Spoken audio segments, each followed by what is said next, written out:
제가 오늘 소개해드릴 책은 The Geography of Thought, 생각의 지도라는 책입니다. 제가 대학원생 시절에 6년 동안 미국 유학을 다녀온 적이 있어요. 미국에서 정말 놀랍고 그리고 심지어 적지 않은 충격을 받았던 것이 그 미국인들은요, 혼자 밥 먹는 걸 전혀 이상하게 생각하지 않더라고요. 점심시간이 됐는데 제 연구실 동료들이 다 밥을 따로 먹는 거예요. 우리나라에서는 아직도 대학교에 입학한 학생들의 고충을 조사해보면 가장 힘들어하는 것 중에 하나가 밥 먹을 사람이 없어서 고민하는 일이라고 합니다. 그리고 대부분의 한국 분들에게도 이게 그렇게 녹록한 일이 아닐 겁니다. 혼밥할 수 있는 가게에 가도 우리나라에는 칸막이가 있어요. 자, 무슨 얘기냐? 어떤 면에선 혼자 밥 먹는다는 건 벽을 칠 정도로 상당히 조심스러운 행동이라는 거죠. 그래서 인터넷에 혼밥 레벨 테스트라는 것도 돌아다니지 않습니까? 하루는 미국에서 혼자 밥 먹는 게 너무 어색하고 힘들어서 제 지도 교수님한테 한국은 미국과 달라서 혼자 밥 먹는 걸 이렇게 자연스럽게 여기는 사람들이 많지 않아요 라고 얘기를 했더니요, 저한테 재밌게도 이 생각의 지도라는 책을 주시면서 한번 읽어보라고 권하시더라고요. 이 생각의 지도라는 책은 비교문화 연구의 대가로 평가받는 사회심리학자 리처드 니스벳 교수가 동양과 서양의 사고방식은 왜 그리고 어떻게 다른지를 심리학적인 관점에서 아주 환상적으로 잘 기술해 놓은 책입니다. 자, 이 책은 같이 연구를 하던 중국 출신 대학원생의 말에서 시작되었는데요. 그의 말에 리처드 니스벳 교수는 굉장히 큰 지적 충격을 받았다고 합니다. 교수님과 저의 차이점이라면 저는 세상을 원이라고 생각하는 반면 교수님은 세상을 직선으로 생각하신다는 점입니다. 이전까지 저자는 사람들이 문화가 달라도 동일한 추론 방식을 사용한다고 믿고 있었거든요. 세상을 원이라고 생각하는 동양, 세상을 직선이라 생각하는 서양, 동서양은 과연 어떻게, 왜 다른 걸까요? 본격적으로 알아보기에 앞서서 심리학에서 정말 유명한 실험 하나를 먼저 해보겠습니다. 자, 그림 하나를 보여드릴게요. 닭, 소, 풀이죠. 저 세 개를 하나는 빼고 나머지 둘로 묶으셔야 됩니다. 자, 어떻게 묶으실 건가요? 동양인들은 대부분 소, 풀을 고르고요. 서양인들은 닭과 소를 고릅니다. 서양인들은 그리고 이렇게 말합니다. 왜 동물과 동물을 안 묶고 동물과 식물을 묶어? 말이 돼? 그런데 왠지 우리나라에서는 이렇게 묻고 싶어집니다. 왜? 소가 풀을 먹기 때문이죠. 즉, 관계적 이유 때문이라는 거예요. 자, 실험을 하나 더 해볼까요? 이 실험은 저의 그랜드 티처, 즉 지도교수의 지도교수인 인지심리학자 데드릭 겐트너 교수와 무츠미 이마이 교수가 실제로 했던 실험인데요. 가운데에 있는 저 원통형 나무를 편의상 덱스라고 부르겠습니다. 왼쪽에 있는 파란색 원통은 A라고 하고요. 오른쪽을 B라고 해보겠습니다. 자, A와 B 중에 어느 게 더 가운데에 있는 덱스랑 비슷해 보이세요? 이걸 영국의 런던, 프랑스의 파리 혹은 미국의 뉴욕의 거리에서 길을 막아놓고 사람들한테 물어보면 압도적으로 많은 수의 사람들이 A가 더 비슷해 이런 대답을 합니다. 그런데 우리나라를 비롯한 중국, 일본과 같은 다양한 다른 나라에서는 70에서 80% 이상, 그러니까 굉장히 많은 사람들이 반대로 B를 골라요. 자, 왜 이런 차이가 나오는 걸까요? 서양인들은 주로 같은 모양을 하고 있는 물체를 선택했고 동양인들은 같은 재료로 만들어진 물체를 선택한다는 겁니다. 이 책에서는 이유가 이렇게 나옵니다. 서양인은 개별적인 사물을 보고 있고 동양인은 연속적인 물질을 보고 있는 것이다. 자, 이게 무슨 말인가 하면요. 서양인들은 역할론적 관점에서 본다는 거예요. 기능이 같기 때문에 더 유사하다고 본다는 겁니다. 같은 역할을 할 수 있으니까 같은 구멍에 끼워 넣을 수 있는 거잖아요. 자, 그런데 우리나라에서는 본질주의적 관점이 상대적으로 더 강합니다. 본질주의가 뭐냐? 쉽게 말하자면 이거예요. 그놈의 근본이 뭔지가 궁금하다는 겁니다. 어느 집안 출신인가? 같은 집안 출신이잖아요. 그러니까 역할은 달라도 맥락, 근본 이런 측면이 강조돼서 사물을 본다는 겁니다. 자, 이런 현상은 우리가 일반적으로 글을 쓸 때도 나타납니다. 우리가 보통 자기소개서를 쓸 때 이렇게 쓰죠. 저는 해놓고 엄격하신 아버지와 자상하신 어머니 사이에서 삼남 이녀 중 셋째로 태어났고 초등학교 시절부터 고등학교 때까지 반장을 2번 역임했으며 이런 얘기를 다 씁니다. 저도 예외는 아니었어요. 제가 미국에 유학을 갈 때 제출한 제 자기소개서를 보고 제 지도교수님이 심사를 할 때 이렇게 얘기를 하셨답니다. 엄격하신 아버지. 삼남 이녀 중 셋째로 초등학교 시절부터 고등학교 때까지 얘는 도대체 언제 자기소개를 하는 걸까? 자, 그런데 저도 우연히 미국 친구가 쓴 자기소개서를 본 적이 있습니다. 처음에 이렇게 시작되더라고요. 저는 해놓고 27세 활발한 성격에 컴퓨터 프로그래밍 능력이 뛰어난 데니스라고 합니다. 제가 이걸 보고 뭐라고 했는지 아십니까? 되바라진 인간 아니야. 자기소개서에서 순 자기 얘기만 하고 있어. 자기소개서인데요. 자, 이게 어떻게 보면 모순적이지만 우리가 각자의 문화에서 자기소개서에서 보고 싶은 그 사람의 얘기가 다르다는 거예요. 동양인들은 보통 주로 나는 친구들과 노는 것을 좋아한다. 이렇게 자기가 속해 있는 사회적 맥락을 사용해서 대답을 하거나 혹은 자신의 사회적 역할에 대해서 많이 언급을 하죠. 그런데 이것과는 반대로 서양인들은 주로 나는 친절하다 혹은 나는 근면한 사람이다 이렇게 성격을 얘기하는 형용사를 사용해서 자기의 행동을 서술한다는 겁니다. 우리는 그 사람에 대해서 알고 싶어 할 때 그 사람의 관계, 그 사람의 다양한 배경을 알고 싶어 하죠. 그 사람이 어떤 맥락 속에 있는 사람인가. 그래서 우리는 이런 표현을 굉장히 자주 쓰죠. 너가 아버지 뭐 하시노? 이걸 제가 실제로 서양 후배들한테 얘기를 해줬더니 그게 지금 왜 여기서 나와야 되는 질문이냐고 이유를 모르더라고요. 그래서 서양인들이 보기에는 동양인들은 소위 TMI인 사람들이고 동양인들은 서양인을 약간 되바라지거나 아니면 지나치게 자신감 있고 더 나아가서는 심지어 자만스럽다고 바라볼 수 있게 된다는 거예요. 동양 문화권에 있는 사람들은 통합적 사고, 대상 간의 관계성 혹은 맥락에 기초해서 내가 판단해야 하는 대상과 그 대상을 둘러싸고 있는 주변을 하나로 묶어 사고하는 것을 기본으로 하는 반면 서양인들은 분석적 사고, 주변에 있는 이런 다양한 맥락보다는 그 대상 자체에 집중적으로 투자해서 사고하는 방식을 더 선호합니다. 이러한 동서양의 사고방식 때문에 광고계에서 우픈 일화가 하나 있었죠. 책에서도 소개된 내용인데요. 일본의 한 자동차 회사가 고급 세단을 미국에서 광고합니다. 그런데 이 광고 속에서 아름다운 자연 풍경을 계속 보여주고 맨 마지막에서야 그 자동차의 이름을 내보냈다고 합니다. 어떻게 됐을까요? 이 광고는 미국에서 별로 성공하지 못했고요.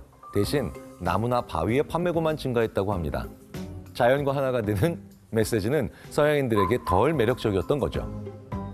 미국의 자동차 광고는 대부분 그 차가 어떤 기능을 가지고 있고 코너링은 어떤지, 제동 능력은 어떤지 이렇게 처음부터 끝까지 개별적인 기능을 열거하기 때문에 광고에서 자동차가 확실히 주인공인 경우가 대부분입니다.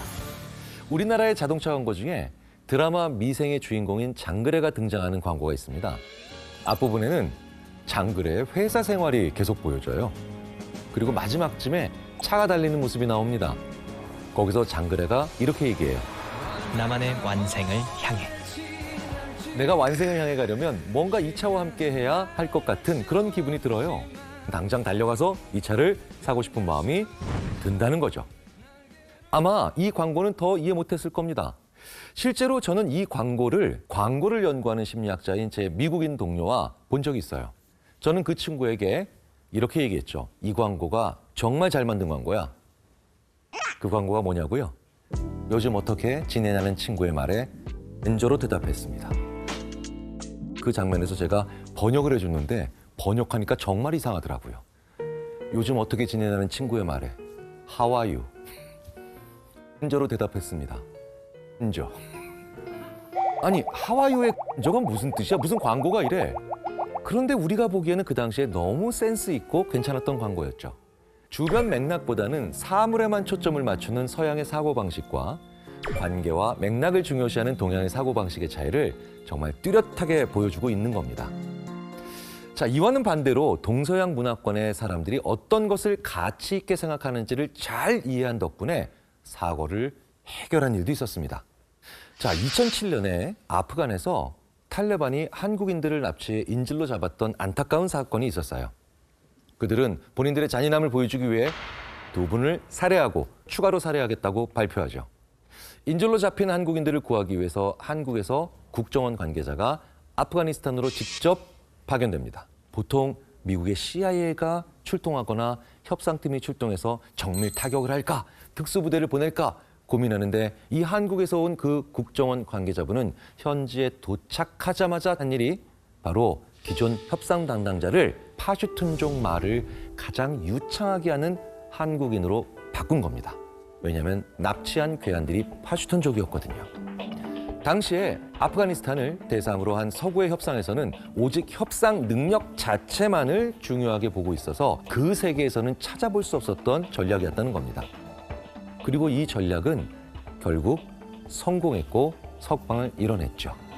이 내용은 설득의 심리학의 저자인 로버트 치알디니의 다음 작 초전설득 책에서 직접 소개가 되기도 했습니다. 자, 과연 석방을 이렇게 이뤄낼 수 있었던 결정적인 이유는 무엇이었을까요? 석방을 이뤄낸 국정원 관계자는 협상의 핵심은 언어였다라고 얘기했지만 사실 언어적인 의사소통이 정확하고 명료했기 때문만에 협상이 성공적으로 끝났던 건 아니었죠. 그 이유는 더 원시적인 데 있었던 겁니다. 바로 친밀감 때문이었다라는 거예요. 파슈툰족 말을 유창하게 사용하는 것을 본 괴한들이 우리 쪽 관계자와 일정 수준 이상의 친밀감을 느끼게 되었고 그것 때문에 협상이 유리하게 진행된 것이라고 심리학자들은 분석하고 있습니다. 저도 이와 비슷한 경험을 실제로 합니다.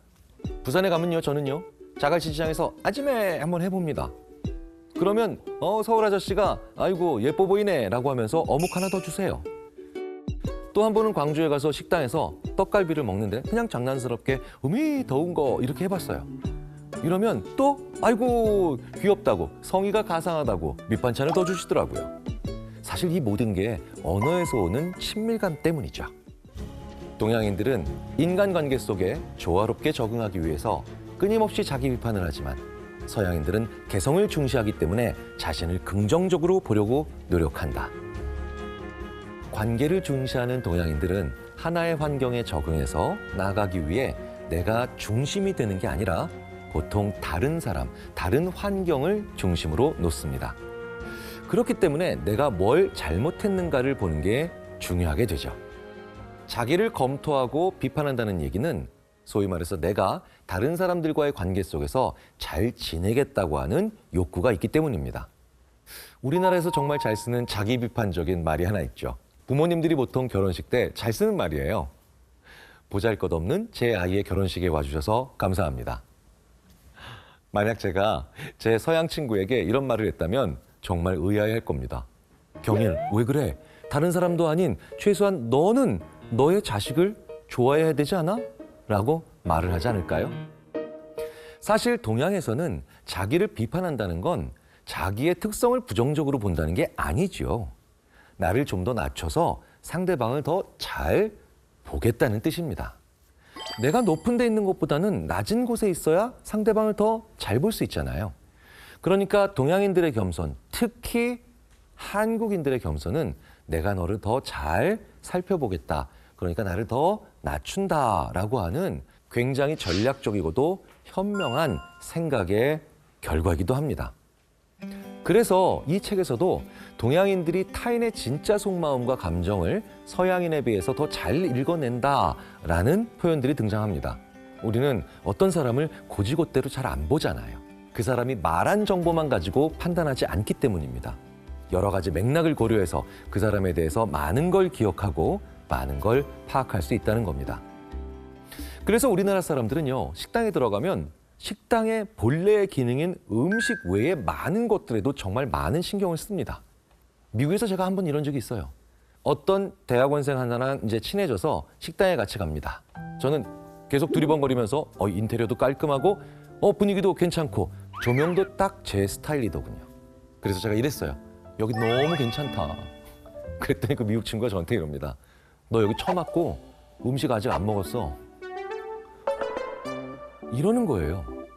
아니 뭐 저는 이미 분위기를 파악하고 음식을 맛있게 먹을 준비를 했던 것뿐인데 서양인인 그 미국 친구는 지금 이 식당의 본래 기능은 음식을 아직 경험하지도 않고 왜 이 평가를 하냐고 저한테 얘기를 하는 겁니다. 동양인들은 주변 상황에 맞춰서 행동하려고 하기 때문에 다른 사람들의 태도나 행동에 서양인들보다 더 많은 주의를 기울이죠. 우리나라 사람들은 그걸 맥락이라고 부릅니다. 우리가 주로 보는 겁니다. 사람의 행동을 설명할 때 서양인이 동양인보다 성격 특질을 훨씬 더 중요하게 생각하는 이유는 무엇일까? 그것은 아마도 동양인이 사람의 행동에 영향을 미치는 상황의 힘을 훨씬 더 중요하게 생각하기 때문일 것이다. 이게 바로 뭐냐면요. 어떤 사람의 행동을 봤을 때 그 행동이 서양인들은 그 사람, 즉 행위자 자체에 의해서 일어났다고 생각을 한다는 겁니다. 그 사람이 그 행동을 했으니 그 사람 자체의 원인이 있는 거겠죠.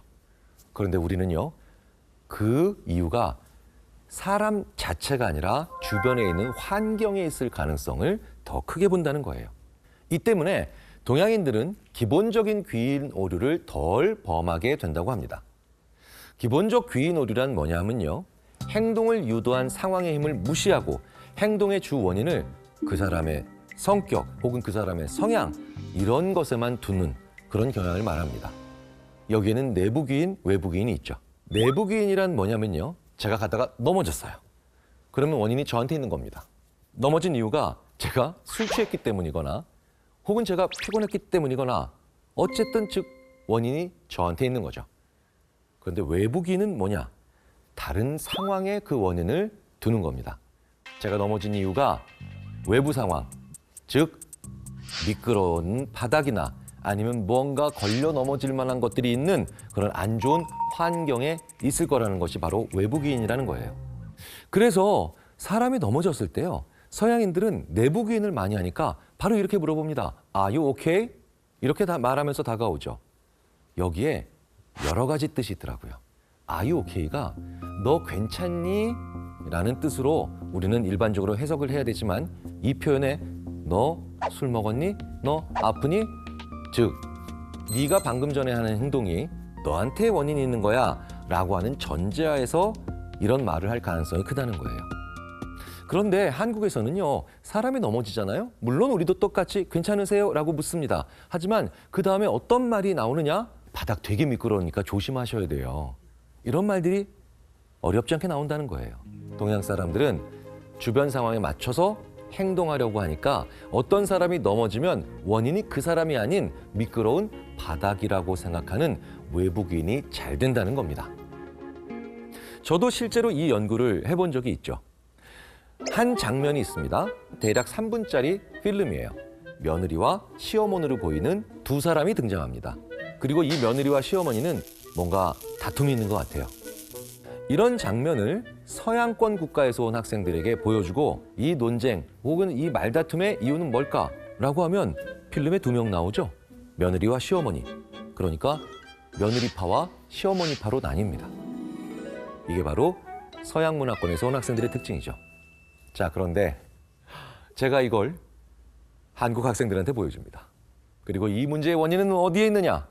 라고 물어봤더니 옆에 있는 서양 학생들이 정말 이해할 수 없는, 하지만 우리에게는 당연한 반응이 나오죠. 그놈 때문이에요. 서양 학생들이 이래요. 아니 그러니까 그 인간이 누구냐고. 여기선 지금 이 여성 두 분, 며느리와 시어머니가 싸우고 있는데 아니 도대체 필름에 안 나온 사람이 원인이라는 게 말이 돼? 하지만 우리는 알고 있죠. 그 인간이 처신을 잘못했기 때문에 이 두 사람이 지금 싸우고 있다는 거. 제3의 원인. 즉 눈에 보이는 것에 집중하기보다는 그 상황을 만들어내는 더 주변과 맥락의 제3의 원인에 추리나 추론이 갈 수 있다는 거예요. 그리고 이런 현상들은 동서양 언론사들의 기사들을 비교해봐도 확실하게 파악할 수 있는 내용들이죠. 생각의 지도에서도 소개가 된 내용입니다.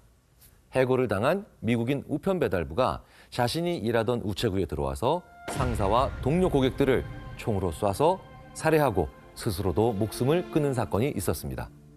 심리학자 마이클 모리스는 미국의 기사는 범인의 개인적인 특징에만 초점을 맞추고 있음에 주목했죠. 예를 들면 무술에 지나치게 빠져 있었다든지 급한 성격이었다든지 범인의 지극히 개인적인 면에 치중해서 부각을 한다는 거예요. 그런데 이 사건을 중국 신문에서는 어떻게 다뤘을까요? 그 범인이 최근에 해고를 당했다. 상사가 굉장히 고압적이었다. 이렇게 범인의 생활 환경에 초점을 맞춰서 이 사건의 원인을 분석해 놓았다는 거죠. 그래서 마이클 모리스는 동료 대학원생인 중국 출신의 펑카이핑과 함께 연구를 더 확장해서 동서양 문화권의 학생들에게 이 사건에 대해 여러 가지 상황 요인들을 제시하고 이 요인들이 달랐다면 살인 사건이 발생하지 않았을까 아니면 그래도 발생했을까를 물어봤습니다. 중국 학생들은요, 상황이 달랐더라면 그 살인 사건은 발생하지 않았을 거라고 반응을 보였습니다. 하지만 반면에 미국 학생들은 살인 사건의 원인이 오랜 시간에 걸쳐서 형성된 그 사람, 그 범인의 내부적 특성 때문이기 때문에 상황이 달라졌어도 동일한 사건이 일어났을 거라고 반응을 보였다는 거죠. 우리나라 기사에도 이런 비슷한 경향을 볼 수 있습니다. 기차나 전철이 탈선된 사고를 예로 들어볼게요. 기사를 읽다가 맨 마지막쯤에 이런 내용들이 보통 적혀 있죠. 얼마나 지연되는지, 그리고 이 사고로 그 주변에 있는 시민들이 얼마나 큰 불편을 겪었는지가 어떻게 보면 친절할 정도로 쓰여 있죠. 반면 미국의 기사는 어땠을까요? 대부분의 기사가 기차가 탈선되었다라고 하는 그 사고에 초점을 둘 뿐 그 전후 혹은 그 사건의 여파로 일어난 또 다른 일들, 불편함들, 많은 사람들의 이야기는 거의 언급되지 않습니다. 이렇게 상황 환경을 더 중요하게 여기는 동양과 성격 특질을 더 중요하게 여기는 서양의 차이가 뚜렷이 보이는 예라고 할 수 있습니다. 서양인들은 과거를 기억할 때 자신을 주인공으로 해서 회상하지만 동양인에게는 그런 경향이 약하게 발견된다. 언어를 연구하는 심리학자들은 영어를 이렇게 얘기합니다. 영어는 have language다. have를 참 많이 쓴다는 거예요. 나 돈 있어. 이거를 I have money라고 하죠. 심지어 물질이 아닌 걸 표현할 때도 have를 자주 사용합니다. 나 아무 생각 없어. 이럴 때도 I have no idea죠. 그리고 나는 꿈이 있다. I have dream이에요. 네. 심지어는 감기 걸렸다조차도 I have a cold예요. 근데 우리는 감기에 걸리는 거죠. 가지는 게 아닙니다. 그런데 서양인들은 cold를 가지는 거라고 표현하지 않습니까? 이게 왜 그럴까요? 바로 사람이 주체이기 때문이에요. 그래서 인지심리학적 관점을 봤을 때 have language가 굉장히 자기중심적인 언어라는 추론이 가능해집니다. 음식 문화에서도요, 서양의 나를 중심으로 생각하는 그런 문화를 엿볼 수 있는데요. 이런 생각을 해볼 수 있죠. 왜 서양에서는 젓가락 문화가 발달하지 않았을까요? 서양 하면 떠오르는 음식이 뭐가 있나요?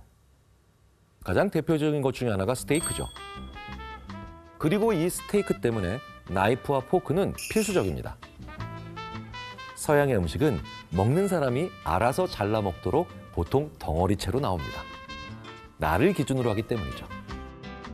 하지만 동양에서는 요리사가 먹는 사람의 입장을 미리 고려해서 적당한 크기로 잘라서 우리 앞에 놓여집니다. 그래서 젓가락 문화가 가능했던 거죠. 제가 동양권에 있는 속담과 서양권에 있는 속담 여러 가지를 섞어서 이런 연구를 해본 적도 있습니다. 미국과 한국 학생들에게 여러 가지 속담이나 사자성어를 보여준 뒤 자기 인생을 가장 잘 얘기해주고 대변해주는 그런 속담과 사자성어를 고르라고 했어요. 미국 학생들은 어떤 걸 1등으로 뽑았냐고요? 1등으로 뽑힌 게요. 어쨌든 일은 0보다 크다였어요. 직선적 사고의 백미를 보여주는 속담이죠. 근데 왠지 우리는 0도 1보다 클 때가 있다. 이런 얘기를 더 멋지게 생각하지 않나요? 자, 그렇다면 한국 학생들이 뽑은 나의 인생 그리고 우리 인간을 가장 잘 대변하는 속담과 사자성어에는 뭐가 있을까요? 한국 학생들은요. 무조건 이겁니다. 20대 초반만 돼도 다 이 얘기합니다. 대학교 2학년밖에 안 된 친구가 저한테 이럽니다. 교수님, 제가 살아봤는데요. 좋은 일 있으면 나쁜 일 있습니다. 네, 세옹지마. 이 세옹지마와 관련된 재밌는 유래가 있죠. 늙은 농부에게 말이 한 필 있었는데 도망을 칩니다. 사람들이 농부에게 찾아와 위로를 하죠. 하지만 이 농부는 이 일이 좋은지 나쁜지 어떻게 알겠냐며 신경 쓰지 않았습니다. 그리고 말은 돌아왔고 심지어 튼튼한 야생말을 한 마리 데려오죠. 이웃들이 이번엔 축하하자 다시 농부가 말합니다. 이 일이 좋은지 나쁜지 어떻게 알겠냐. 그러더니 정말 며칠 뒤에 아들이 야생말을 타다가 그만 다리가 부러지고 만 거예요. 농부는 또 저번과 같은 말을 남깁니다. 어느 날 전쟁이 발발해서 마을 사람들이 강제 징집을 당했는데 이 아들은 부상 때문에 면제를 받아요. 농부가 또다시 말합니다. 이 일이 좋은지 나쁜지 어떻게 알겠냐. 자, 듣는 사람의 인내심이 굉장히 필요한 사자성어입니다. 사물은 늘 변화하며 언젠가는 다시 원점으로 회귀한다는 동양적 사고를 제대로 보여주는 사자성어죠. 지금 좋아지거나 나빠지고 있는 건 조만간 나빠지거나 좋아지는 정반대의 추세를 언제든 그리고 얼마든지 보일 수 있다는 것. 바로 그런 생각이라는 겁니다. 하지만 일반적으로 서양의 관점은 직선적 세계관으로 불려요. 지금까지 특정 방향으로 가는 것은 앞으로도 그럴 확률이 높고 증가 혹은 감소하는 건 역시 앞으로도 그런 추세를 보일 것이라는 생각을 의미한다는 겁니다. 달라도 너무 다른 이 동서양의 세상을 바라보는 시선, 이 차이는 어디에서 왔을까요? 동양과 서양의 사고방식이 왜 이렇게도 다른지 궁금해서 한 중국 철학자에게 그 이유를 물어본 적이 있었다. 그 철학자는 농담조로 그야 서양에는 아리스토텔레스가 있었고 동양에는 공자가 있었기 때문 아니겠소? 라고 대답하는 것이었다. 리처드 니스벳은 동서양의 사고방식 차이의 가장 근본적인 출발점은 고대 중국과 그리스의 서로 다른 생태 환경이라고 말합니다. 고대 중국의 자연 환경은 대체로 농지와 낮은 산들로 이루어져 있어서 농경에 적합했고요. 중앙 집권적 권력 구조에 유리했다는 겁니다. 이로 인해 농사가 발달했고 자연스럽게 공동 작업이 필수가 됐기 때문에 조화로운 인간관계를 중시하게 되었다는 거예요. 그래서 그들에게 행복이란 화목한 인간관계를 맺고 평범하게 사는 겁니다. 모든 것들이 서로 연관되어 있다는 믿음 때문에 중국인은 어떤 사물이든지 주변 맥락에 따라 변할 수 있음을 당연하게 여겼다고 합니다. 반면 고대 그리스는 해안가와 산으로 이루어진 지형 특성상 사냥, 수렵, 목축, 무역이 발달했습니다. 그리고 이런 일은 사실 협동보다 개인적 역량이 더 중요하겠죠. 그래서 개인의 자율성이 강조되었고 자연스럽게 논쟁의 문화를 꽃피우게 됩니다. 그래서 이들에게 행복이란 자신의 자질을 자유롭게 발휘하는 것이 된 거죠. 관계 중심의 문화에서 순환론적 사고방식을 지닌 동양권 문화인 고대 중국에서는 장기들의 관계와 길을 중시하는 침술이 발달했고요. 개인 중심의 문화에서 분석적 사고방식을 지닌 서양권 문화인 고대 그리스에서는 문제 부위를 제거하는 수술의 기초가 마련되었다는 거예요. 그래서 잘 돌게 만들고 순환시켜서 문제를 점진적으로 해결하는 동양의 의학, 물리적으로 문제를 해결하는 서양의 의학의 차이는 우리의 일상생활에서도 잘 찾아볼 수가 있죠. 저는 어렸을 때부터 많이들 해오셨던 것처럼 체했다 그러면 어머니께서 손을 따주셨습니다. 그래서 저도 어느 정도는 이거를 할 줄 알죠. 제가 미국 유학 시절에 제 대학원 동료 한 친구가 누가 봐도 체한 얼굴이었습니다. 약도 먹어보고 다른 것도 마셔봤는데 백약이 무효더라고요. 그래서 제가 헌트 일로 와. 그래서 손을 잡았죠. 그 친구는 나중에 이렇게 얘기하더라고요. 처음에 제가 기도해 주는 줄 알았대요. 그런데 기도가 아니었죠. 바늘을 하나 소독해서 저는 헌트에 손을 따줬습니다. 그 친구는 갑자기 저한테 F가 들어가는 욕을 하더군요. 그 F가 설마 아니 판타스틱은 아닐 겁니다. 왜 나한테 이런 짓을 하느냐. 근데 제가 조금만 기다려봐. 이거 굉장히 좋은 방법이야. 라고 알려줬죠. 아니나 다를까 이제 트름을 한번 시원하게 하더니 어메이징하다고. 어떻게 너는 이런 걸 알고 있냐고. 너 혹시 의대 다니다 자퇴하다 온 거 아니냐고. 저한테 얘기를 하더군요. 바로 각자의 문화에서 남이 모르는 상대방이 모르는 방법으로 우리는 서로를 신기하게 했던 거죠. 문제는 그 다음부터 체하기만 하면 저한테 오는 수많은 미국인 대학원생들 때문에 저는 공부가 정말 많은 방해를 받았다는 거죠. 하지만 그래도 저는 기꺼이 해줬습니다. 시작부터 달랐던 두 나라. 이후에 역사의 전개 과정에서 각각 동양과 서양 문화의 기초를 이뤘고 그 결과 전혀 다른 사고방식과 지각의 방식을 낳게 됐다는 거죠. 이 차이는 각 사회를 유지하기 위한 사회적 규범과 육아 방식에서도 분명한 차이를 만들어냅니다. 동양의 학교에서는 학생들에게 남들과 마찰 없이 더불어 사는 법을 가르치지만 서양에서는 학생들이 자신을 특별한 존재로 느끼도록 가르친다. 사회심리학자들은 동서양 사람들이 자신을 얼마나 독특한 존재로 보는지에 대해서도 재밌는 실험을 하나 했죠. 미국, 한국 사람들에게 각각 여러 가지 색깔의 볼펜을 선물로 주면서 하나를 고르겠습니다. 과연 어떤 걸 골랐을까요? 미국인들은 가장 희귀한 색의 볼펜을 골랐는데 한국인들은 가장 흔한 색의 볼펜을 골랐다고 합니다. 미국인들은 항상 남의 눈에 띄고 싶어 하지만 한국인들은 늘 남들 정도만 되고 싶어서 이런 색을 고르는 경향이 있다는 것으로 밝혀졌죠. 아이가 학교에 처음 갈 때 부모님들이 학교에서 오늘 너의 주장 분명히 하다 와 이런 얘기 잘 안 하죠. 대신에 이렇게 얘기하죠. 선생님 말 잘 듣고 친구들이랑 잘 지내다 와 이렇게 얘기합니다. 스스로가 제일 듣고 싶어하는 말도 원만하다예요. 제가 독일 대학으로 보낼 추천서를 쓴 적이 있습니다. 그런데 제가 추천하는 이 학생을 원만한 학생이다. 주변과 굉장히 잘 지낸다. 라고 추천서를 써서 보냈더니 그쪽 독일 교수에게 연락이 왔어요. 물론 그 독일 교수는 저와 굉장히 오랫동안 알고 지냈던 그리고 한국 문화를 잘 이해하고 있는 친구이기도 합니다. 그런데 저한테 이렇게 얘기합니다. 김 교수, 추천서 잘 받았는데 이 학생의 장점이 그러니까 뭐냐고. 무엇이 유니크한 거냐고.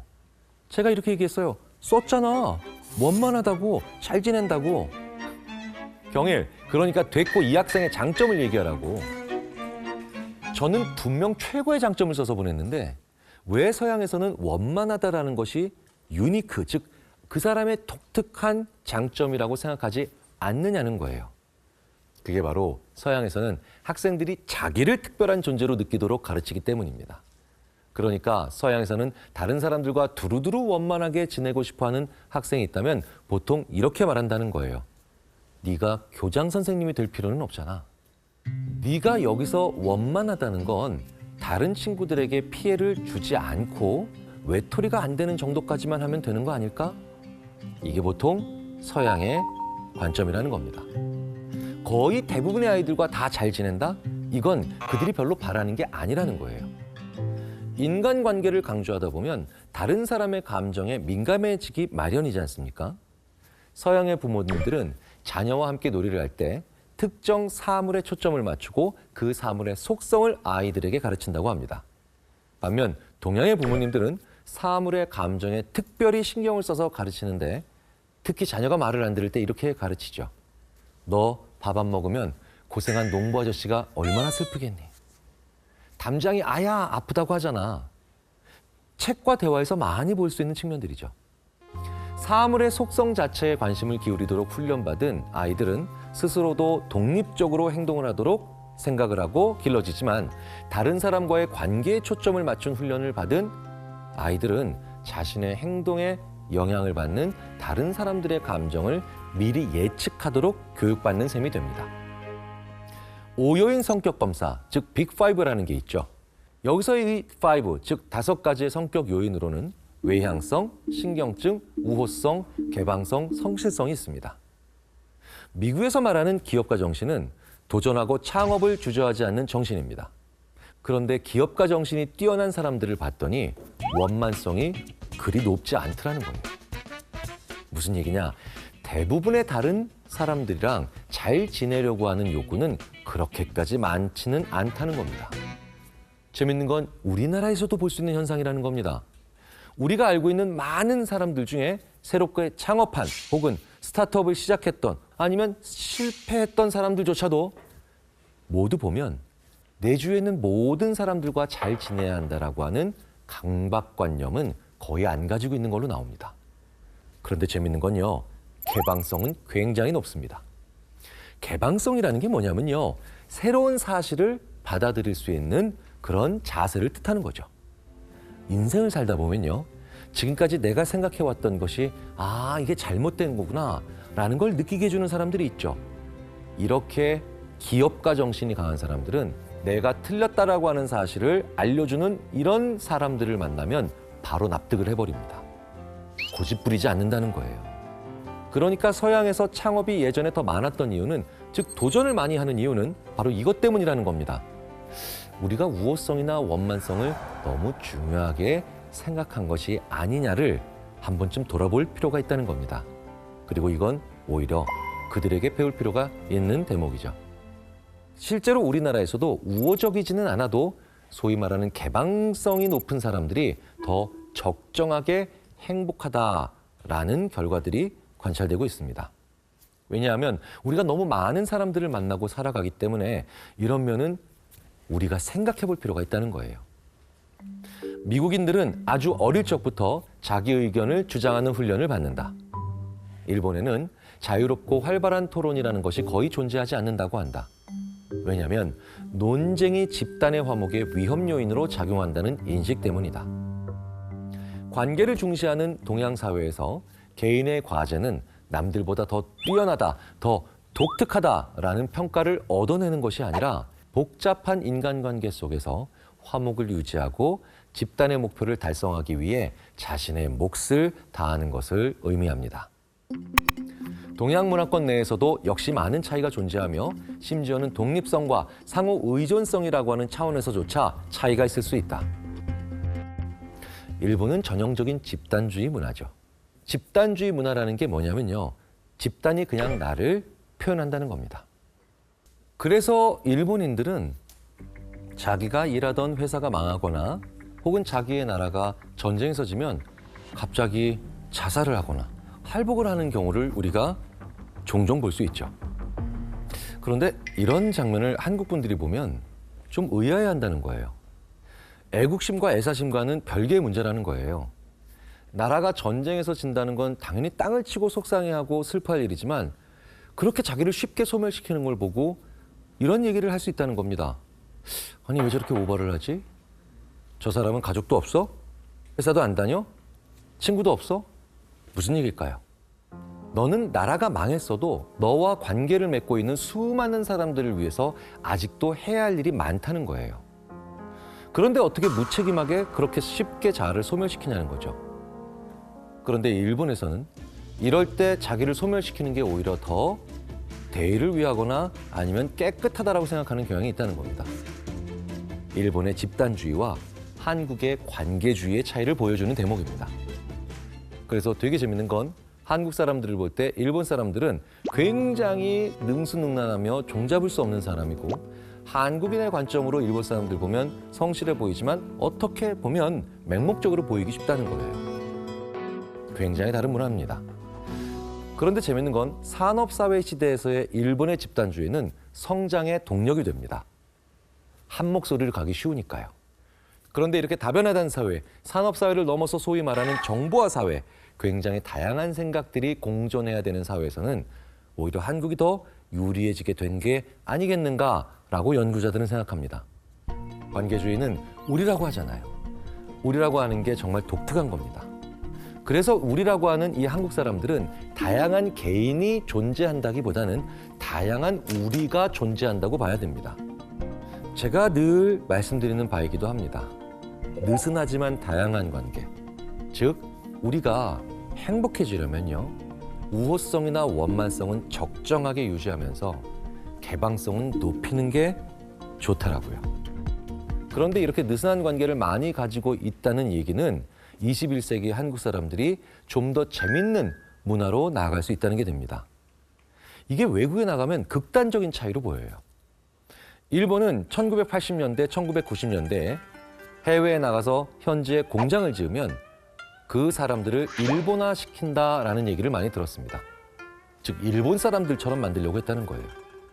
그런데 한국은 외국의 관련 분야 종사자들에게 현지화를 더 잘한다라는 말을 듣습니다. 즉 한국의 기업은 그 나라에 가서 공장을 만들면 계속해서 그 나라 사람들과 친해지려고 하고요. 그리고 그 나라 사람들과 관계를 맺으려고 한다는 거예요. 자, 그러니까 일본의 문화는요. 우리 문화에 네가 따라와라고 강하게 압박하는 거예요. 그런데 이게 예전에 굉장히 가파른 속도로 그리고 다른 나라들이 못 쫓아올 정도의 기술력을 가지고 있을 때는 효과가 있었고 분명히 긍정적 측면이 많았다는 겁니다. 하지만 이제는 상당히 많은 나라들이 비슷한 수준의 기술력을 가지고 있죠. 이럴 때는 그들과 같이 호흡해야 되죠. 그래서 한국이 해외 공장을 만들 때 더 좋은, 더 나은 그런 결과들이 상대적으로 더 많이 나온다는 겁니다. 일본의 집단주의와 한국의 관계주의는 완전히 다른 문화라는 게 이젠 연구자들 사이에서 이견 없이 받아들이는 사실입니다. 이렇게 우리가 하나로 묶었던 문화권 내에서도 큰 차이들이 얼마든지 있다는 걸 알아내고 있는 그런 출발점들이 있다는 거죠. 여기서 서양과 동양이 다시 재편되기 시작합니다. 우리가 그저 동양과 서양으로 이렇게 이분법적으로 구분을 했지만 사실 잘 보면 서양 내부에서의 차이 혹은 동양 내부에서의 차이가 더 크고 전혀 다른 방식으로 동양의 일부, 서양의 일부가 묶여질 수도 있다는 겁니다. 한국과 일본을 오가면서 활동을 하시잖아요. 느끼시기에 한국하고 일본의 그 사람들이 친구 관계를 맺을 때 어떤 차이가 느껴지셨었나요? 이제 일본 친구 같은 경우는 아무리 친해져도 어느 정도의 거리는 좀 두고 서로의 이제 민폐, 막 이게 안 되게끔 프라이버시한 부분을 서로 지켜주는 그런 게 있는 것 같고, 한국 친구 같은 경우는 진짜 가족처럼 나의 일처럼 이제 다 들어주고 생각해주고 그럼 좀, 그럼 좀 차이가 있는 것 같아요. 저는 이제 댄서들 중에서 일본인 친구인데 한국에서 댄서 활동을 하는 친구가 있어요. 네네. 근데 되게 엄청나게 친절하다라고 느꼈던 부분이, 저희가 연습실에서 배달 음식을 좀 자주 시켜 먹어요. 커피 같은 거를. 배달하시는 분이 오셔서 이제 두고 가시는데 저희는 보통 감사합니다 그러고 말잖아요. 근데 조심히 살펴 돌아가세요 이렇게 얘기를 하더라고요. 거기까지? 네, 오. 그래서 저희가 하고 놀랐던 적이 있었어요. 엄청 친절하구나라고 생각이 들어서. 중요한 부분을 짚어주셨습니다. 일본인들은 깍듯하고 예의 바르지만 좀 다가가기가 힘들고 한국 사람들은 훨씬 적극적이고 감정 표현이 굉장히 풍부하고 따뜻합니다. 그런 게 두 나라의 대표적인 차이인데요. 한국의 하회탈과 일본의 이제 노맨이라는 탈인데요. 진짜 다르다. 무표정이다, 무표정. 네. 하회탈로 대표되는 한국의 탈은 표정이 굉장히 크게 지어져 있고 또 턱이 분리가 돼요. 아주 이렇게 하면 이렇게 표정이 더 크게 표현을 할 수가 있습니다. 근데 이제 일본은 고정돼 있고 또 굉장히 절제된 표정으로 이제 연기를 하게 돼 있죠. 심리학에서 성격을 퍼스널리티라고 하거든요. 그리스 말로 페르소나라는 말이 어원입니다. 근데 페르소나는 탈이라는 뜻이에요. 다시 말해서 이제 성격이라는 것은 사람들이 쓰고 다른 사람들을 대할 때 쓰는 나의 모습이라는 얘기가 되겠죠. 그래서 한국과 일본의 탈이 이렇게 다르다는 얘기는 한국인들과 일본인들이 다른 사람을 대할 때 준비가 다르다, 마음의 준비가. 탈이야말로 두 나라의 대인관계를 가장 잘 요약하는 이런 상징입니다. 일본의 대인관계를 요약하는 개념 중에 혼내와 다테마에라는 개념이 있어요. 혼내는 이제 본마음이고요. 본심이고요. 다테마에는 말 그대로 만들어서 앞에다 놓는다라는 뜻인데 이 다테마에가 탈과 굉장히 비슷합니다. 우리가 일본 사람들 만나면 굉장히 예의 바르고 질서 잘 지키고 또 깍듯하고 자 이런 측면이 기본적으로 다테마예요.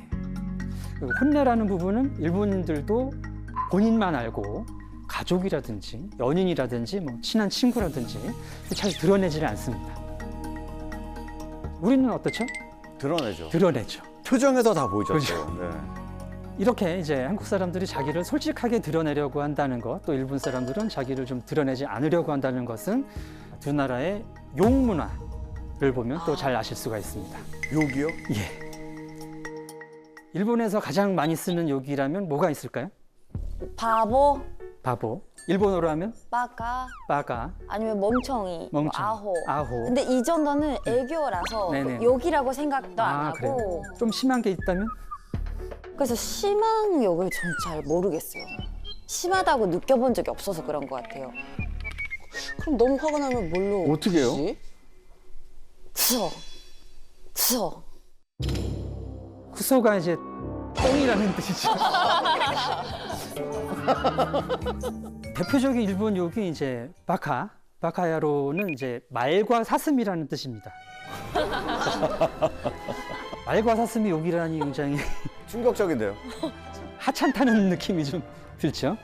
자, 한국은 욕이 굉장히 많습니다. 대표적으로 이제 뭐 개가 들어간 거 또는 이제 뭐 식빵 는 이제 성기를 표현하는 용어들, 또 이제 과거의 그 질병, 연병할 뭐 이제 이런 거, 뭐 형벌, 우라질, 육실할, 뭐 이제 젠장 뭐 이런 게 다 형벌에서 많다. 또 이게 조합이 됩니다. 조합이 돼서 그래. 내가 널 어떻게 하겠다 그럼 굉장히 구체적으로 이게 막 그렇다면 젠장이라는 욕이 무슨 뜻인지 혹시 아십니까? 뭔가 굉장히 이 장기적으로 이 네. 장기 안에 손상을 주는 듯한 느낌이 들어요. 네, 맞습니다. 네. 젠장은 제기 난장마질의 축약 버전이에요. 제기는 제 아기, 너의 애기라는 뜻입니다. 그리고 난장마질이라는 뜻은 이제 난장이라는 형벌이 있는데 묵지도 않고 막 때리는 거예요. 아니까 너무 소름 끼친데. 너무 무서운 욕인데. 자, 이렇게 우리 욕은 일본 욕보다 훨씬 뜻이 독한데요. 우리가 이렇게 많은 욕을 가지고 있는 이유는 내가 표현하고 싶은 감정이 그만큼 다양하기 때문입니다. 내가 화가 나고 누구 때문에 지금 열이 받았는데 똥. 그거 좀 많이 남잖아요, 그죠? 똥. 그리고 또 하나의 기능이 있는데요. 욕을 나누는 사람들 사이의 관계의 깊이를 나타내기도 합니다. 친한 친구, 아주 이제 어렸을 때부터 사귄 친한 친구를 오랜만에 봤다. 네. 이제 뭐라고 하시겠습니까? 야, 정말 오랜만이다. 잘 지냈니? 반갑다. 보통 이제 이렇게 하지 않고 야, 이 개 이제 하는 거죠. 그 왜 나오죠? 그 말이 근데 저절로 나와요. 저절로 나오는 네. 반사적으로 나오는 거죠. 문화적 행위 양식이니까요. 친구들 사이에 이런 관계의 깊이를 나타내고 대화를 풍부하게 하는 감정을 이제 살아나게 만드는 그런 조미료의 역할을 하는 거죠. 우리 시장에 전통 시장에 가면 가끔 욕쟁이 할머니가 하시는 가게 있잖아요. 무조건 가죠. 욕을 먹으러 가는 거 아닙니까? 그래서 뭘 먹으러 가는지 모르겠어요. 뭘 처먹겠다고 왔어? 막 이러면서는 탕탕 내려주시고 그러면은 맛있게 먹고. 일본에서는 아마 생각하기 힘든 그쵸, 문화가 아닐까 합니다. 상대적으로 욕 문화가 이렇게 발달하지 않은 일본에서는 자신들의 이런 부정적인 감정을 어떻게 해결할까요? 정말 미운 사람이 있다. 이럴 때 사용하는 방법이 있습니다. 어떻게? 아, 저거 부다같이 약간 지금 보시는 화면은 일본 저주 대행업체 사이트 화면입니다. 등골이 오싹해지시는데 이런 걸 과연 누가 할까 싶지만 저주 산업이 지금 굉장히 활성화되고 있다고 하고요. 최근에 이 저주에 굉장히 호되게 당한 유명인이 있다고 합니다. 누구? 바로 러시아의 푸틴 대통령입니다. 아, 푸틴. 2022년 6월에 일본의 지바현의 한 신사에서 여러 군데서 발견이 됐대요, 이게. 일본 경찰이 수사에 나섰던 사건인데 신목에다가 블라디미르 푸틴 러시아 대통령의 얼굴 사진을 붙인 이 밀집 인형을 대못으로 이렇게 박아놓은 거죠. 얼굴에 이제 이마 부분에는 이제 한자로 흉할 흉자가 써 있는데요. 이런 저주 인형이 발견된 신사만 10군데가 넘었다고 합니다. 이렇게 인간의 보편적인 욕구라는 부분이 있는데 거기에 대해서 두 나라가 대처하는 방식이 굉장히 달라요. 이즈메라면 이제 우리나라에도 왕따 또는 학교 폭력이라는 이제 현상들이 있는데 근데 저희 때만 해도 좀 있긴 있었던 것 같아요. 저희 때만 해도. 왜냐면 이후에 이제 뭐 왕따나 이런 논란이 있어서 그게 아주 큰 잘못이라는 걸 알았지만 정말 한 3, 40년 전에는 그걸 인식을 못 했던 것 같아요. 그렇죠. 또 이제 화제가 되는 드라마 중에 송혜교 씨 나오는 그런 왕따라든가 학교 폭력 문제를 다루는 문제가 있을 정도로 주변에서도 많이 발견되는 현상인데요. 근데 이제 일본의 이지메라는 거는 이제 보다 일본적인 어떤 속성이 있습니다. 우리나라의 왕따나 학교 폭력은 힘의 행사. 일본은 이제 공동체에서의 배제라는 의미가 좀 더 강하다는 거죠. 더 무섭다. 네. 자, 이짐의 역사는 이제 에도 시대부터로 볼 수가 있는데요. 일본이 이제 전쟁도 많고 지진이라든지 쓰나미 같은 천재지변도 굉장히 많지 않았습니까? 여기서 이제 사람들이 살기 위해서 촌락 공동체에서 협동하는 것이 굉장히 중요했다는 거죠. 이런 규범 체계를 이제 무라하치부라고 합니다. 무라가 이제 마을, 하치가 이제 8팔자예요. 그래서 마을을 운영하는데 굉장히 중요한 10가지 종류의 일이 있습니다. 탄생, 결혼, 장례, 제사 뭐 이런 것들이 있는데 이 중에서 화재, 불났을 때랑 사람 죽었을 때만 빼고 8가지의 일에서 이 사람을 배제하는 거예요. 네. 지금 뭐 우리 혼자서도 잘 살지 않습니까?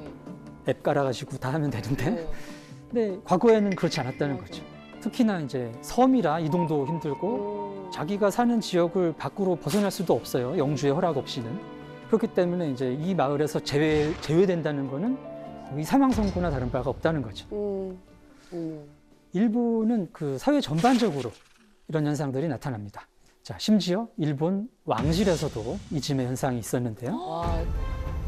지금 이제 일왕의 왕비 마사코 왕비가 결혼했을 때 이제 왕실에 의해서 이지매를 당한 적이 있습니다.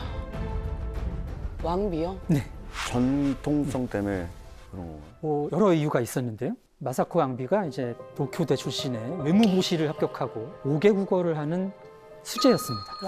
이제 이런 여성이었는데 1986년에 이제 스페인 공주 환영식에서 나루히토 왕세자하고 당시 왕세자하고 만나서 왕세자가 끊임없이 구애를 한 끝에 이제 결혼을 하게 됐죠.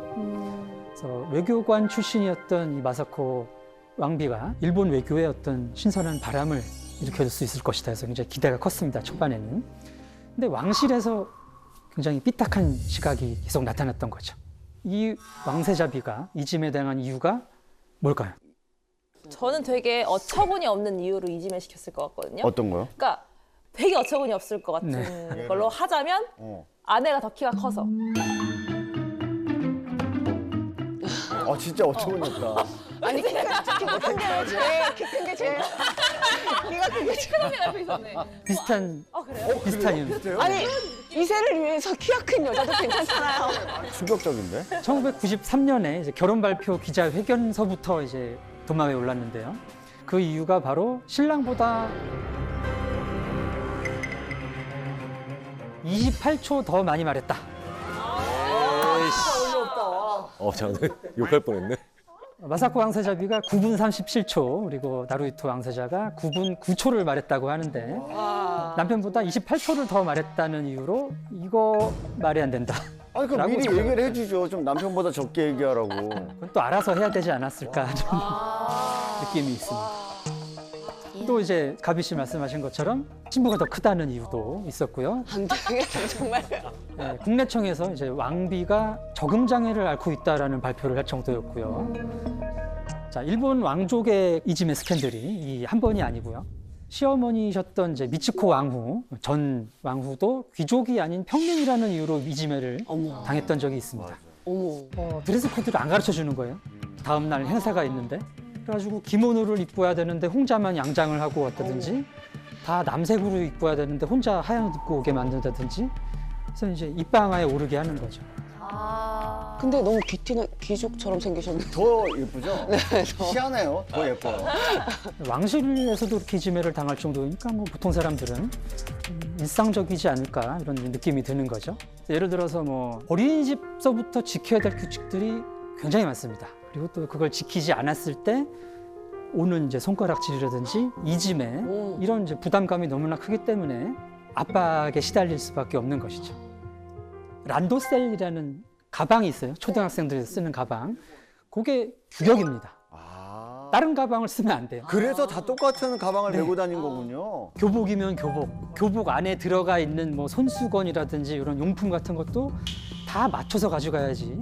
다른 거 가지고 오면은 이거 이상하다라고 하는 거예요.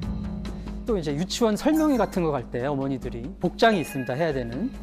예를 들면 이제 검은색 정장, 목걸이도 금목걸이 안 되고 진주 목걸이. 또 이제 코르사주를 또 어느 위치에 또 해야 되고. 다 똑같이. 와, 똑같아. 그렇지 않으면은 이지매를 당합니다.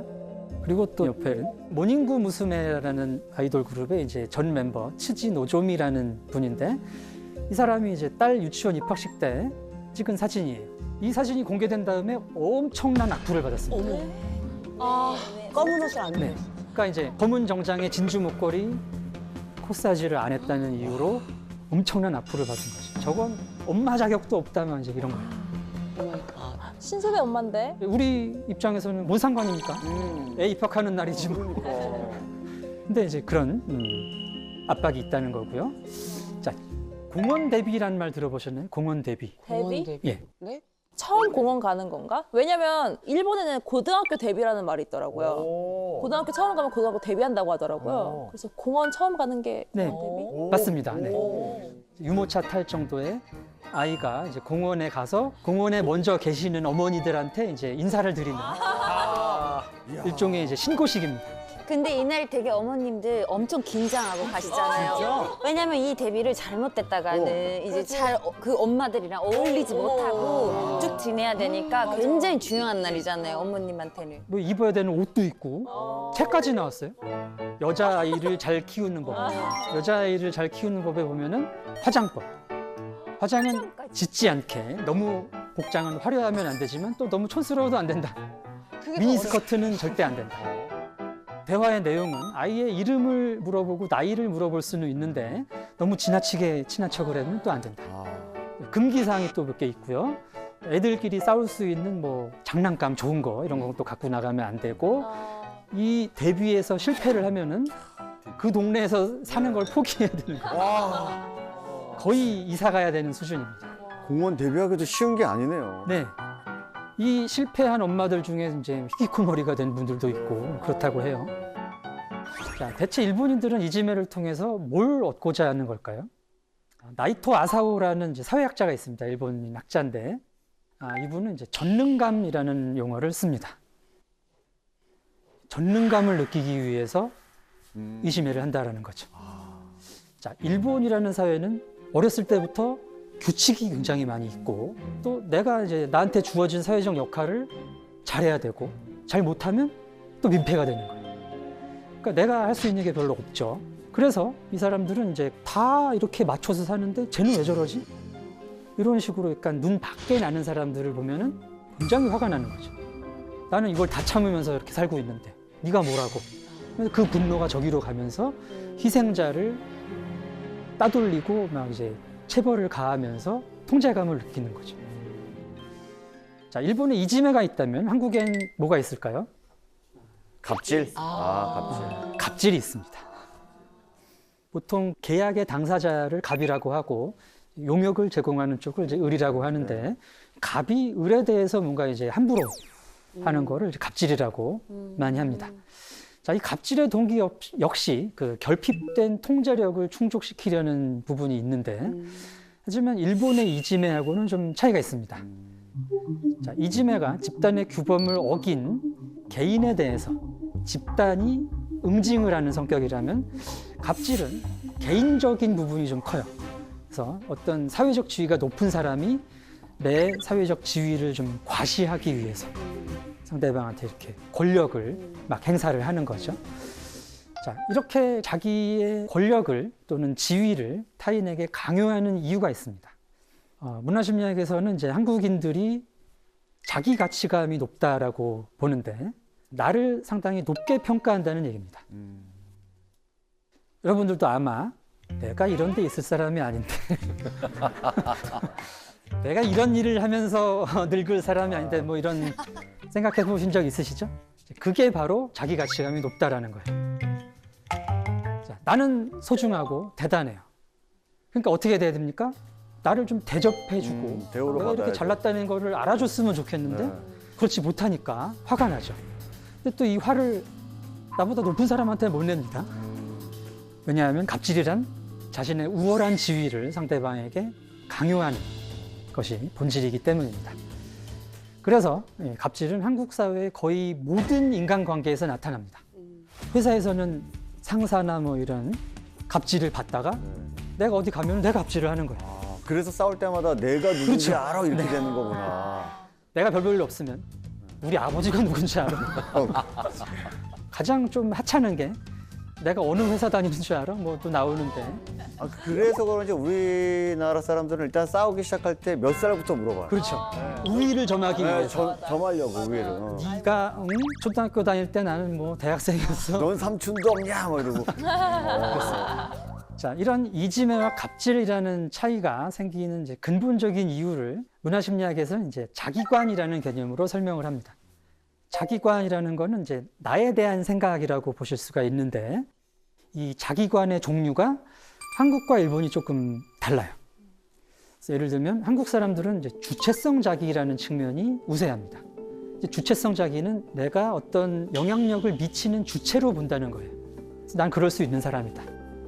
근데 일본 사람들은 대상성 자기라는 부분이 우세합니다. 대상성 자기는 나를 대상으로 보는 거죠. 나는 저 사람이 하면은 그 영향력을 받는 쪽에 있다라는 입장이에요. 그래서 이제 이런 측면이 다른 사람들의 영향력을 인정하면서 잘 맞춰 살다가 그렇지 않은 사람들에 대해서 이제 분노를 표출하는 식으로 나타나게 되는 게 아닌가 이렇게 볼 수가 있겠습니다.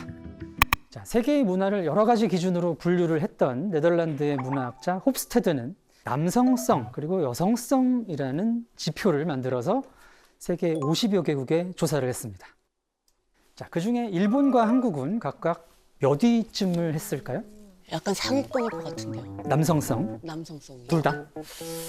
남자는 상위권일 것 그렇지. 같아요. 일본은 약간 남성이나 여성이나 그렇게 큰 차이가 없을 것 같아서 우리나라 남성들이 좀 상위권에 있을 것 같아요. 오, 1위.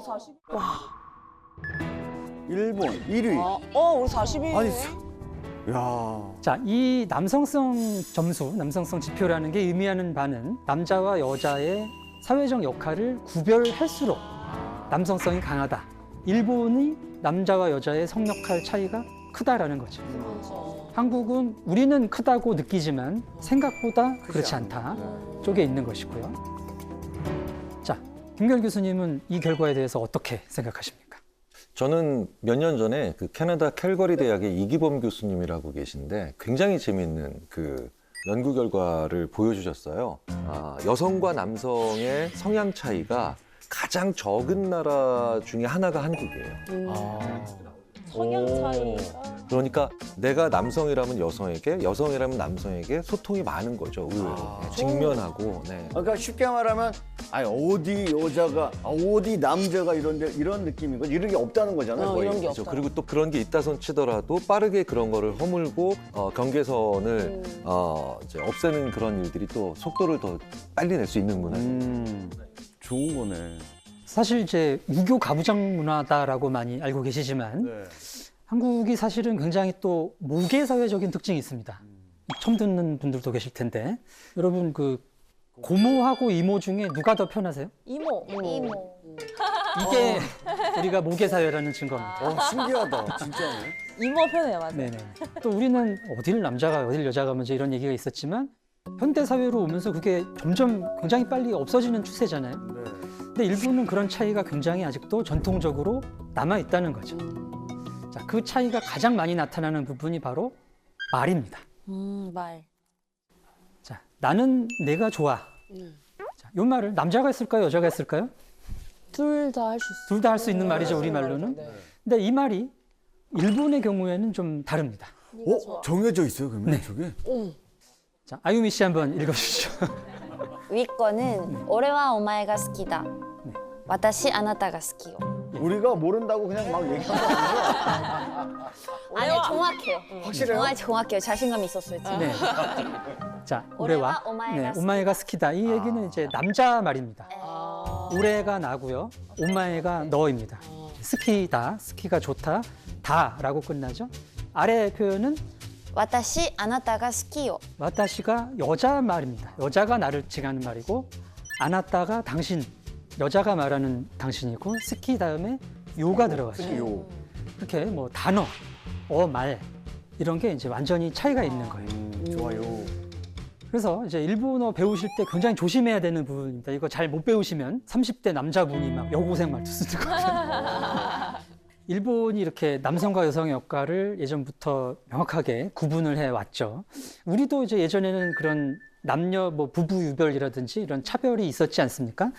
근데 이제 과거에 한국이 남자와 여자의 역할을 구분하는 방식은 음양의 이치 또는 이제 사회적 역할 그런 거였다는 거예요. 근데 일본에서 남녀를 구분하는 기준은 강약입니다. 다시 말해서 남성을 강자, 여성을 약자로 분류한다는 얘기인데요. 강자와 약자에 대한 인식은 강자가 약자에 대해서 하는 행위들은 다 정당화가 되고 약자는 강자에 대해서 어떤 뭐 이의 제기 같은 걸 할 수가 없어요. 그래서 이제 일본 예능 같은 거 보시면은 여성 출연자들한테 굉장히 좀 험한 일을 시키는 경우가 많거든요. 맞아요. 벌레 죽은 거 먹이고 때리고 아, 때리는. 여성들에 대한 그런 가학적인 태도들의 좀 강자와 약자에 대한 인식으로 좀 이해를 하실 수 있을 것 같고요. 또 이제 여자력이라는 말 혹시 들어보셨습니까? 여자력. 여자력. 이제 순종적이고 귀엽고 이제 여성스러운 매력을 뜻하는 이제 여자력이 있는데 뭐 누구누구는 여자력이 낮다, 여자력이 높다 이렇게 평가를 하는 맥락에서 쓰인다고 해요. 와. 이렇게 그 남자와 여자의 역할을 나눠 놓기 때문에 이제 육아에 있어서도 여성들의 짐이 굉장히 무겁습니다. 제가 이제 일본에 갔을 때 한번 겪었었던 일입니다. 도쿄에서 지하철을 타고 어디를 가고 있었어요. 이제 유모차를 끌고 어떤 엄마가 타는 거예요. 좀 있다 이제 아기가 웁니다. 유모차 탈 정도의 아기는 시도 때도 없이 우는 거 아니겠어요? 네. 근데 이 엄마가 너무 당황하는 거예요. 사방을 눈치를 보더니 다음 역이 되니까 막 스미마셍 하면서 내려요.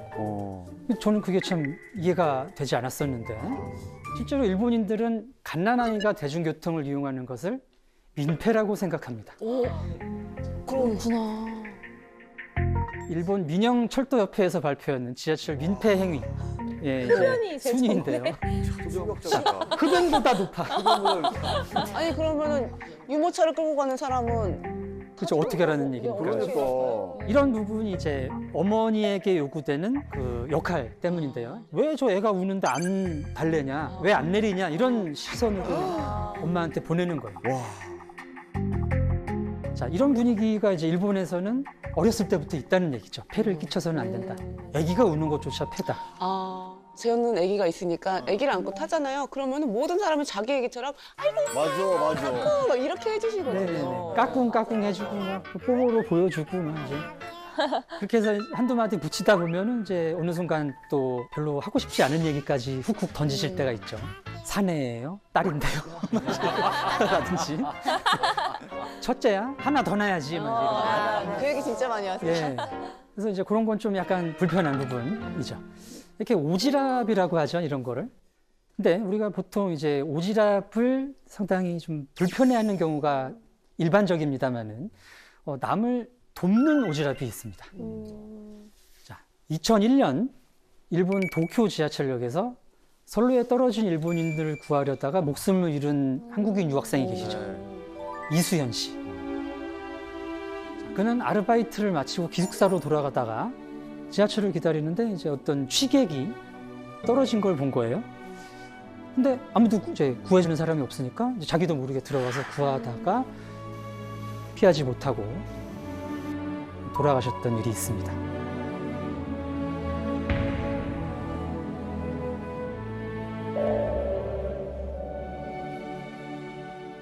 자, 이뿐만이 아니죠.